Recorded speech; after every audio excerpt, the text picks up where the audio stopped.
The April inflation numbers seem to offer a glimmer of hope amidst the economic storm clouds that have gathered over the nation this past year. While the path ahead remains uncertain, there are faint signs that the relentless surge in prices that has battered American families may finally be abating, if only slightly. The report from the Bureau of Labor Statistics showed that the core consumer price index, which strips out volatile food and energy costs, rose 0.3% from March. This marked a welcome departure from the recent run of higher-than-expected readings that had stoked fears of an inflationary psychology taking root, the dreaded wage price spiral that can turn transitory price hikes into a self-perpetuating cycle. For the ordinary families grappling with ever-shrinking budgets and eroding purchasing power, even a modest slowing in inflation's pace offers a fragile reed of hope to cling to. For too long, their weekly paycheck has felt like a losing battle against remorseless price increases for housing, groceries, healthcare, and other inexorable costs of living. The year-over-year core inflation rate cooled to its slowest pace in 3 years, according to the data. While still elevated at over 4% annualized, it marked a modest step back from the dizzying heights of last summer when it seemed prices were spiraling ever upward with no end in sight. Of course, one data point does not make a trend. Fed Chair Jerome Powell rightly cautioned that the central bank will need to be patient and let restrictive policy do its work before considering any easing of monetary conditions. We've seen encouraging signs before that inflation was abating, only for it to roar back with renewed vigor. The fight is far from over. The overall consumer price index still climbed 0.3% last month, driven once again by soaring rents and housing costs that show no signs of relenting anytime soon. Robust housing inflation remains the Achilles heel in getting overall price pressures under control.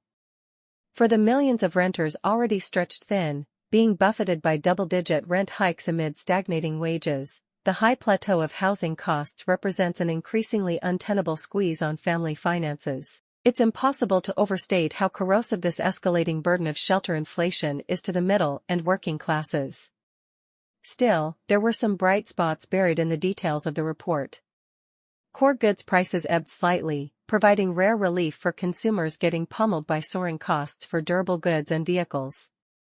More encouragingly, services inflation excluding housing and energy posted its weakest monthly gain this year, according to calculations. This metric around cooling services prices ex-housing offers one of the first tangible signals that the Fed's aggressive rate hikes over the past year may finally be choking off demand enough to alleviate inflationary pressures in some sectors. If sustained in the coming months, it could embolden the central bank to at least pause its rate hiking campaign. Make no mistake, the Fed has a long way to go before declaring victory. We've seen inflation prove remarkably stubborn and immune to rate hikes thus far. But for a nation weary of relentlessly rising costs eroding economic security, these latest numbers offer a tenuous foothold of optimism that the brutal inflation cycle may have peaked. Of course, the bludgeon of interest rate hikes wielded so forcefully by the Fed isn't without costs of its own. Even as tentative disinflation emerges, the headwinds of tighter financial conditions are already manifesting in sluggish consumer spending and debt-burdened households growing more prudent. The retail sales report painted a picture of an American shopper growing increasingly fatigued. Sales stagnated in April as higher borrowing costs caused the wallet to snap shut. For an economy still heavily driven by the consumer engine, a marked slowdown in spending doesn't bode well for sustaining growth. It's a delicate high-wire act the Fed is attempting to rein in out-of-control prices without sending the economy into a recession. The path narrows with each passing rate hike as the lags in monetary policy work through the system, threatening to overshoot and overcorrect with a punishing downturn. Yet the short-term pain of higher rates may be a necessary one, a purgatorial step to absolve the economic sins of excessive money creation and fiscal bonfires lit during the pandemic. The inflation genie, once let out, is fiendishly hard to recapture.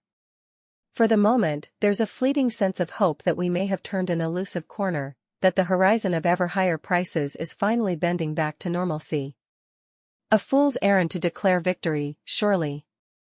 But after a year of being battered by relentless inflation diminishing the fruits of their labor, struggling families will surely welcome any reprieve, however meager and temporary. It's a fragile hope, yes. But on the long, treacherous journey to slay the inflation dragon, perhaps we've taken a small, stuttering step in the right direction. Not the resounding victory yearned for, but enough for now, to steel American resolve for the hard marches still ahead.